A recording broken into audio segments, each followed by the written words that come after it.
Thorns of the Waking Court. Chapter 13. Break the Chain.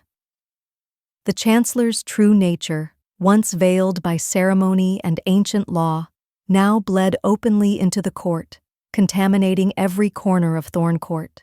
He no longer hid behind proxies or whispered insinuations.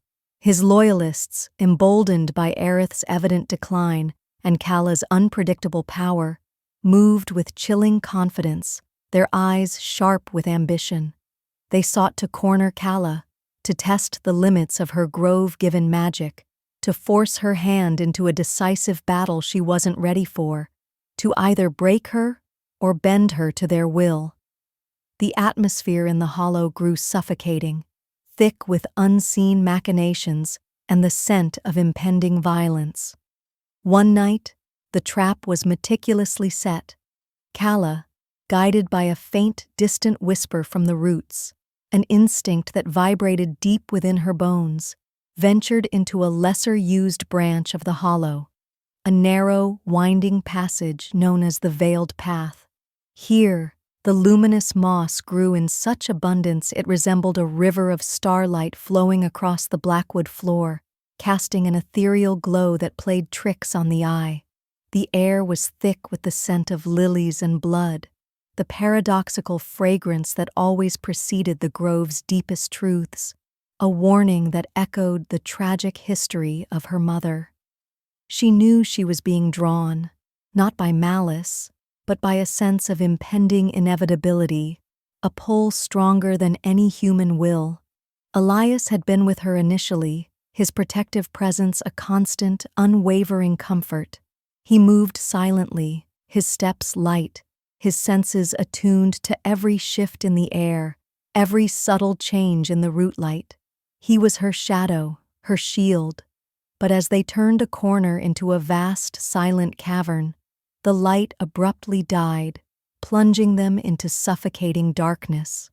The luminous moss, moments before glowing with soft life, withered and blackened, extinguished by an unseen, malevolent force. The silence that followed was absolute, broken only by the frantic beat of Calla's own heart. "Calla, stay behind me!" Elias's voice was sharp, a guttural command, filled with a sudden, desperate urgency. He drew his blade, the faint hiss of steel cutting through the sudden silence, a stark sound in the oppressive blackness. He knew this was no natural darkness. It was a trap. But the trap wasn't merely in the dark. It was the grove itself, twisted and corrupted by a foreign, blighting magic, forced to turn against its own essence. Roots erupted from the floor, thick as a man's arm, not in the wild, untamed fury Calla had previously witnessed, but in a controlled, malicious surge, their black bark oozing with an unnatural blight, their thorns glittering with a chilling metallic gleam. They were not seeking to bind, but to pierce, to drain, to consume the very life force from her.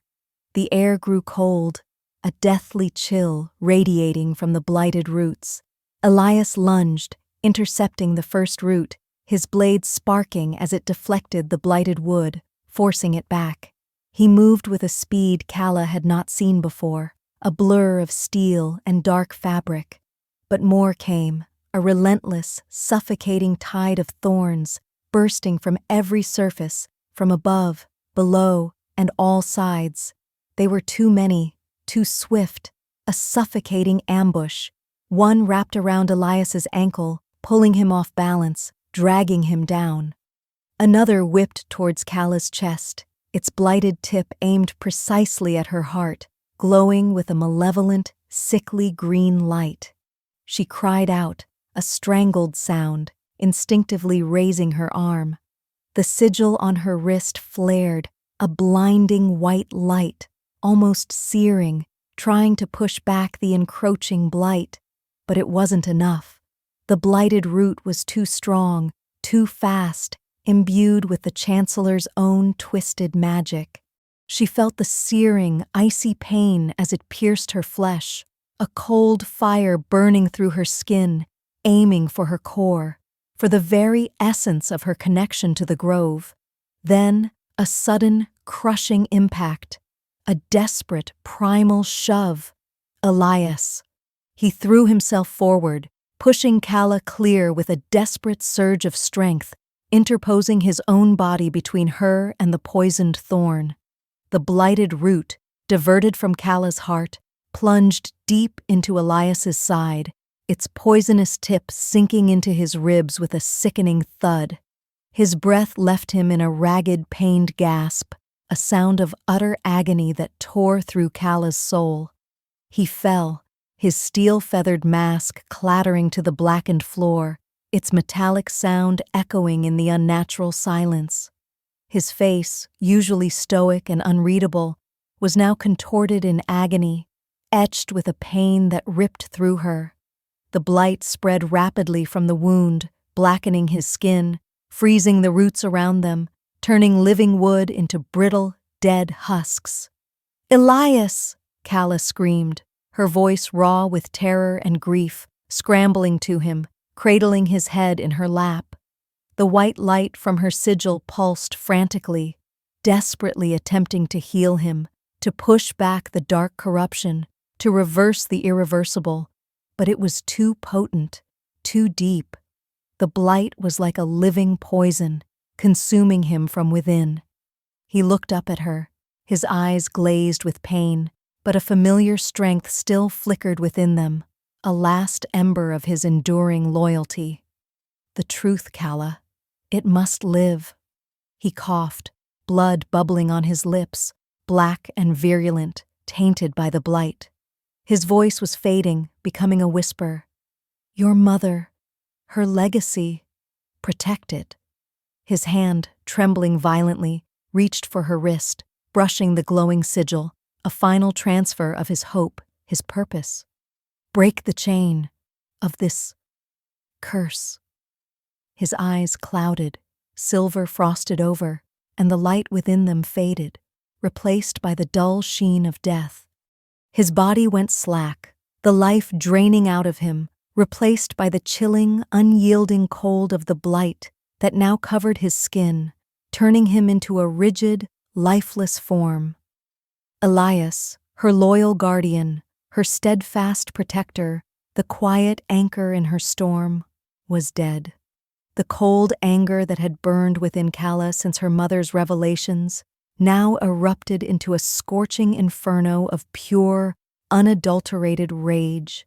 It was a power unlike anything she had ever felt, a visceral, elemental force that surged through her, raw and unyielding, fueled by grief and the injustice of Elias's death. The grove responded to her fury, mirroring her pain, roaring in sympathy through her very being. The blighted roots that had killed Elias shrieked as they recoiled, consumed by a wave of vibrant, untamed magic emanating from Calla. The black blight on Elias's body vanished, replaced by the glow of the grove, a gentle light that promised not death, but reclamation. The light from her sigil pulsed violently, expanding, becoming a shimmering aura that enveloped her, pushing back the darkness, forcing the shadows to retreat. The intricate root marks on her arm darkened, then flared with pulsating violet veins, reaching up her throat, across her cheekbones, painting her skin with the living wrath of the grove. Her eyes, once merely human, now glowed with an emerald fire, reflecting the ancient rage within.